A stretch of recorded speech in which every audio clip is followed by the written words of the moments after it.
Hello dear friends, स्वागत है आपका अपने यूट्यूब चैनल एसडी एजुकेशन पर। हम बात करेंगे सीटेट जनवरी 2025 यानी कि सीटेट का जो एग्ज़ाम होने वाला है, नोटिफिकेशन भी आ गया है। अभी तक अगर आपने नोटिफिकेशन के बारे में नहीं जाना तो उसके लिए मैंने एक प्रॉपर वीडियो बना रखी है, तो आप जा कर के वहाँ पर सीटेट के नोटिफिकेशन से रिलेटेड सारी जानकारियाँ देख सकते हैं, समझ सकते हैं कि कब से आवेदन होना है, आवेदन में क्या कुछ लगेगा, कैसे क्या फ़ीस होने वाली है, एग्ज़ाम्स कब से होंगे, सिलेबस क्या होगा, इस सभी के बारे कैसे क्या सिलेबस होने वाला है, इन सभी के बारे में मैंने एक प्रॉपर वीडियो बना रखी है। तो आप जाकर के वो वीडियो अभी तक अगर आपने नहीं देखी है तो आप जाकर के वो वीडियो आराम से देख सकते हैं। तो चलिए बढ़ते हैं, हम अपने इस वीडियो के बारे में बात करते हैं। तो इसमें हम सीटेट के लिए यानी हिंदी का जो प्रैक्टिस सेट है उसके बारे में बात करेंगे। इंपॉर्टेंट क्वेश्चन है यहाँ पर, हिंदी और हिंदी शिक्षण के साथ होगा, यानी कि जो हिंदी शिक्षण का जो हिंदी का पेडागॉजी पूछा जाता है उसके पेडागॉजी के कुछ इंपॉर्टेंट क्वेश्चन हम लेकर के आए हुए हैं, जो कि आगामी सीटेट की परीक्षा के लिए बहुत ही ज़्यादा इंपॉर्टेंट होने वाले हैं। तो ये प्रैक्टिस सेट है, क्वेश्चंस रहेंगे प्लस साथ साथ उनका एक्सप्लेनेशन भी रहेगा, तो आपको काफ़ी ज़्यादा बेनिफिट मिलने वाला है। तो इसके लिए आप ये वीडियो शुरू से लेकर लास्ट तक जरूर देखिए। तो बढ़ते हैं हम अपने पहले प्रश्न के साथ। हमारा सबसे पहला प्रश्न है, भाषा अर्जन के संबंध में कौन सा कथन उचित नहीं है। तो पेडागॉजी से रिलेटेड सारे क्वेश्चन हैं, और पेडागॉजी में क्या होता है, सीटेट के क्वेश्चन आप तभी अच्छे से हल कर सकते हैं जब आप उस सभी ऑप्शंस को बहुत ही ध्यान से पढ़ेंगे। तो सबसे पहले हम ऑप्शंस पढ़ते हैं। पहला ऑप्शन है, सभी बच्चों में भाषा अर्जन की स्वाभाविक क्षमता होती है। बी ऑप्शन है, भाषा अर्जन के लिए नियम सिखाए जाते हैं। सी ऑप्शन है, भाषा अर्जन को सहज बनाने के लिए समृद्ध भाषिक प्रवेश होना चाहिए। और डी ऑप्शन है, बिना विद्यालय गए भाषा अर्जन संभव नहीं है। तो क्वेश्चन क्या पूछ रहा है कि भाषा अर्जन के संबंध में कौन सा कथन उचित नहीं है, यानी कि हमको निगेटिव क्वेश्चन पूछ रहा है, तो हमको निगेटिव ही देखना है। तो इस प्रश्न का सही जवाब हो जाएगा ऑप्शन नंबर बी, यानी कि भाषा अर्जन के लिए नियम सिखाए जाते हैं, ऐसा कुछ नहीं है, नियम नहीं सिखाए जाते हैं भाषा अर्जन के संबंध में। तो ये कथन जो है ये उचित नहीं है। तो इस प्रकार से पहले क्वेश्चन का जो सही जवाब हो जाएगा वो हो जाएगा ऑप्शन नंबर बी। बढ़ेंगे अपने नेक्स्ट क्वेश्चन की तरफ। हमारा अगला क्वेश्चन है, पठन कौशल से अभिप्राय है, यानी कि पठन कौशल से क्या अभिप्राय है। तो ए ऑप्शन है, लिपि चिन्हों को पहचान। बी ऑप्शन है, शब्दों को पढ़ना। सी ऑप्शन है, वाक्यों को पढ़ना। और डी ऑप्शन है, पढ़कर समझना। तो पठन कौशल जो हमारा होता है, जिसमें हम किसी भी जो पाठ होता है, कुछ भी होता है, उसको हम जो पढ़ते हैं, तो उसमें पठन कौशल से संबंधित क्या अभिप्राय होता है, पढ़ने से हमको क्या लाभ मिलता है। तो पठन कौशल से अभिप्राय होता है पढ़कर समझना। ऑप्शन नंबर डी इस प्रश्न का सही जवाब हो जाएगा, यानी कि जो कुछ भी हम पढ़ते हैं उसको पढ़ने के साथ साथ उसको समझते भी चलते हैं, यही पठन कौशल कहलाता है, यही पठन कौशल होता है, यानी किसी भी चीज़ को उसको पढ़ करके उसको समझना। बढ़ेंगे अपने नेक्स्ट क्वेश्चन की तरफ। हमारा अगला क्वेश्चन है, पठन पाठन के अंत में ऐसे अभ्यास एवं गतिविधियां हों जो, यानी कि जो पठन पाठन होता है उसके अंत में हम जो अभ्यास करवाते हैं बच्चों को, कोई भी लेसन्स या कोई भी चैप्टर जब एंड होता है तो उसके लास्ट में अभ्यास प्रश्न दिए होते हैं और गतिविधियां होती हैं। तो पठन पाठन के अंत में अभ्यास एवं गतिविधियां कैसी होनी चाहिए। तो ये ऑप्शन है, बच्चे को स्वयं कुछ करने और सीखने का अवसर प्रदान करें। बी ऑप्शन है, केवल पाठ से ही संबंधित हो। सी ऑप्शन है, पाठ पर बिल्कुल आधारित ना हो। और डी ऑप्शन है, सरल भाषा वाले हों। तो इस प्रश्न का सही जवाब आप ऑप्शन पढ़ करके ही दे सकते हैं, यानी बच्चों को स्वयं कुछ करने और सीखने का अवसर प्रदान करें, यानी कि पठन पाठन के अंत में हमको ऐसे अभ्यास और गतिविधियां देनी चाहिए जिससे बच्चे स्वयं करके सीखें और सीखने का बच्चों को अवसर प्रदान करें, यानी बच्चे सीखने के लिए अत्यधिक स्वयं करके उनको सीख सकें। तो इसके लिए इस प्रश्न का सही जवाब ऑप्शन नंबर ए हो जाएगा। नेक्स्ट क्वेश्चन की तरफ अगर हम बढ़ें, अगर हम अगला पॉइंट देखें कि पठन पाठन के अंत में ऐसे कौन कौन से अभ्यास एवं गतिविधियां होनी चाहिए, तो कुछ इंपॉर्टेंट पॉइंट समझा लेते हैं कि कौन कौन सी अभ्यास एवं गतिविधियां हों। तो बच्चे स्वतंत्र रूप से काम करने के अवसर प्रदान कर सकें, ऐसी गतिविधियां होनी चाहिए कि बच्चे कोई भी जो कार्य हो उसको स्वतंत्र रूप से कर सकें, उन्हें करके सीखने के अवसर प्रदान कर सकें, यानी कि उन्हें स्वयं करके, यानी कि अपने हाथ से स्वयं करके सीखने के अवसर प्रदान हो। किसी कार्य में दक्षता पाने के अवसर प्रदान कर सकें, यानी कि कोई भी कार्य हो उसमें वो दक्षता पा सकें, या सीखने को दिलचस्प व स्थायी बना सकें, यानी कि सीखने में रुचिकर हो, इस प्रकार के अभ्यास होने चाहिए। और पाठ को समझने के अवसर भी प्रदान कर सकें, यानी कि जो जिस पाठ से संबंधित वो अभ्यास और गतिविधियां दी जा रही हैं उस पाठ को समझने का अवसर भी प्रदान किया जा सके, ऐसे अभ्यास एवं गतिविधियां उपस्थित होनी चाहिए। अगले क्वेश्चन की तरफ हम बढ़ते हैं। हमारा अगला क्वेश्चन है, उच्च प्राथमिक स्तर पर हिंदी भाषा विकास के लिए कौन सी गतिविधि उपयोगी नहीं हो सकती। यानी कि फिर से निगेटिव क्वेश्चन है और निगेटिव हमको देखना है कि जो उच्च प्राथमिक यानी अपर प्राइमरी पर जो हिंदी भाषा का विकास करना होता है कि बच्चे हिंदी भाषा सीखें, उसके लिए कौन सी गतिविधि उपयोगी नहीं होती है। तो ये ऑप्शन है, पढ़ी गई कहानियों का समूह में नाट्य रूपांतरण। बिल्कुल हो सकती है, क्योंकि बच्चे इसमें करके सीखेंगे। तो पढ़ी गई जो कहानियाँ होंगी उनका एक समूह बना करके नाटक करवाना, उनका नाट्य के रूप में रूपांतरण करवाना, बिल्कुल सही है। तो ये ऐसी गतिविधि होनी चाहिए। बी ऑप्शन है, विज्ञापनों, पोस्टरों, साइन बोर्ड और भाषा के अन्य उपयोगों का विश्लेषण करना। ये भी ऐसा होना चाहिए।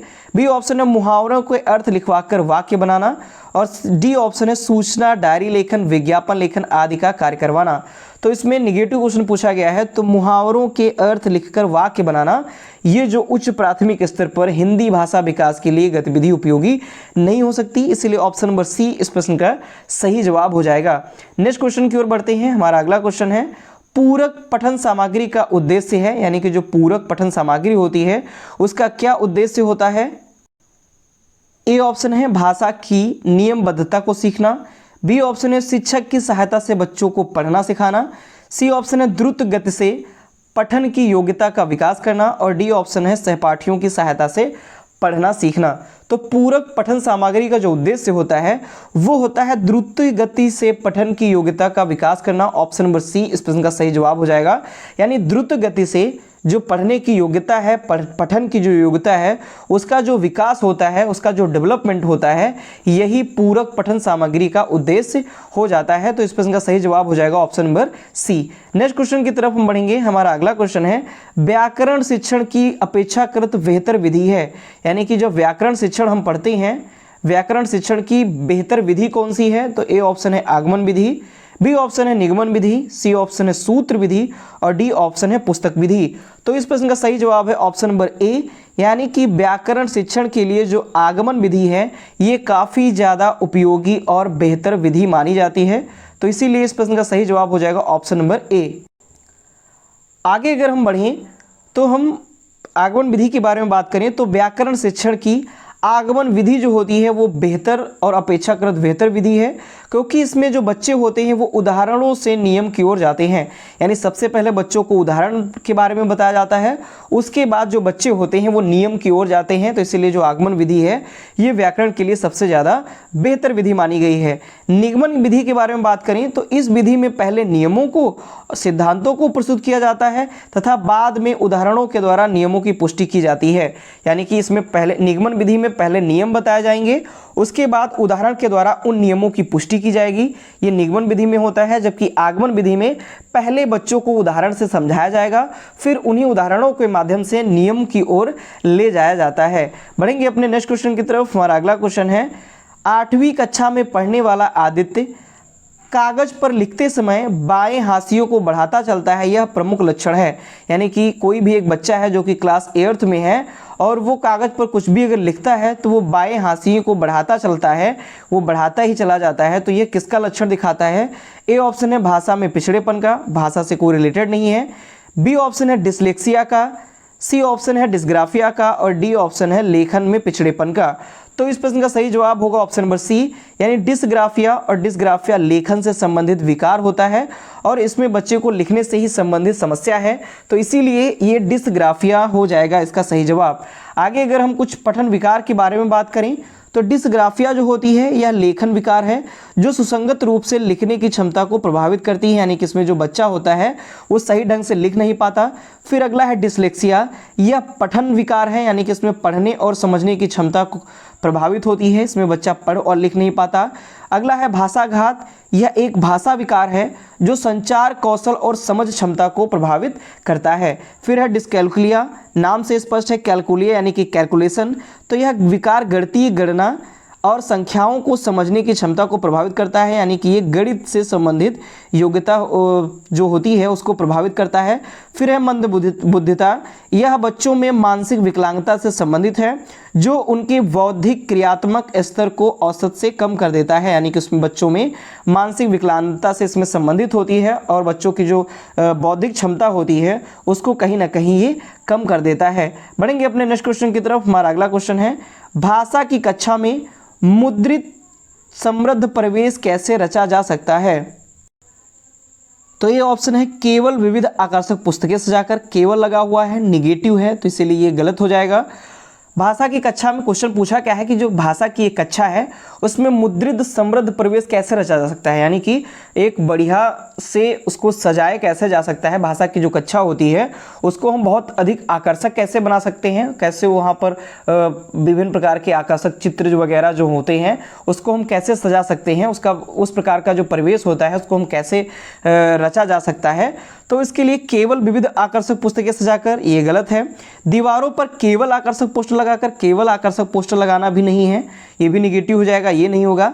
कहानी कविता के पोस्टर व बच्चों के कामों को कक्षा में प्रदर्शित करके, तो यही सबसे सटीक जवाब है। तो ऑप्शन नंबर सी इस प्रश्न का सही जवाब हो जाएगा, यानी कि भाषा की एक कक्षा है उसमें कहानियाँ, कविता, इन सभी के जो पोस्टर होते हैं उस कक्षा में लगाया जाए और बच्चों ने जो कुछ भी वर्क किया हुआ है उनको भी कक्षा में प्रदर्शित किया जाए। इस प्रकार से भाषा की कक्षा में मुद्रित समृद्ध प्रवेश रचा या फिर बनाया जा सकता है। तो ऑप्शन नंबर सी इस प्रश्न का सही जवाब हो जाएगा। बढ़ेंगे अपने नेक्स्ट क्वेश्चन की तरफ। हमारा अगला क्वेश्चन है, बच्चों में पठन के प्रति रुचि जागृत करने के लिए पाठ्य पुस्तक के अतिरिक्त किस सामग्री का विकास किया जा सकता है?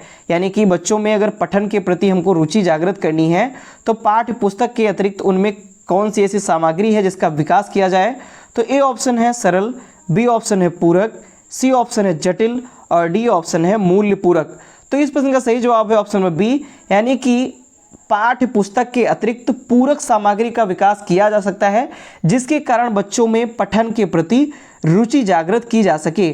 बढ़ेंगे लास्ट क्वेश्चन की तरफ। तो लास्ट क्वेश्चन है आज का हमारा ये पेडागोजी से, हिंदी पेडागोजी से लास्ट क्वेश्चन है, लिखने की क्षमता का विकास बोलने, सुनने और पढ़ने की क्षमता की संगति में होना चाहिए, यह विचार कैसा है? यानी कि लिखने की क्षमता का अगर विकास है तो उसमें बोलने, सुनने और पढ़ने की क्षमता की संगति में भी वो होना चाहिए। ऐसा जो विचार है ये क्या है? पूर्णतः असत्य है, पूर्णतः सत्य है, सी ऑप्शन है आंशिक रूप से सत्य है और डी ऑप्शन है पूर्णतः निराधार है। तो इस प्रश्न का सही जवाब हो जाएगा ऑप्शन नंबर बी, यानी कि ये पूर्णतः सत्य है कि लिखने की क्षमता का जो विकास है वो बोलने, सुनने और पढ़ने की क्षमता की संगति में भी होना चाहिए। तो इस प्रश्न का सही जवाब हो जाएगा ऑप्शन नंबर बी, यानी कि ये पूर्णतः सत्य है। तो ये थे हमारे आज के कुछ इंपॉर्टेंट पेडागोजी के क्वेश्चन जो कि आगामी सीटेट की जो परीक्षा होने वाली है उसके लिए बहुत ही ज़्यादा इंपॉर्टेंट है। तो इसके लिए आप वीडियो को शुरू से लेकर लास्ट तक जरूर देखिए और अगर आपको ये क्वेश्चंस और इनके साथ में जो एक्सप्लेनेशन बताया गया है वो अगर पसंद आते हैं, वीडियो पसंद आती है तो प्लीज़ वीडियो को लाइक करें, अपने दोस्तों के साथ वीडियो को अधिक से अधिक शेयर करें और हमारे चैनल को सब्सक्राइब भी करें। धन्यवाद।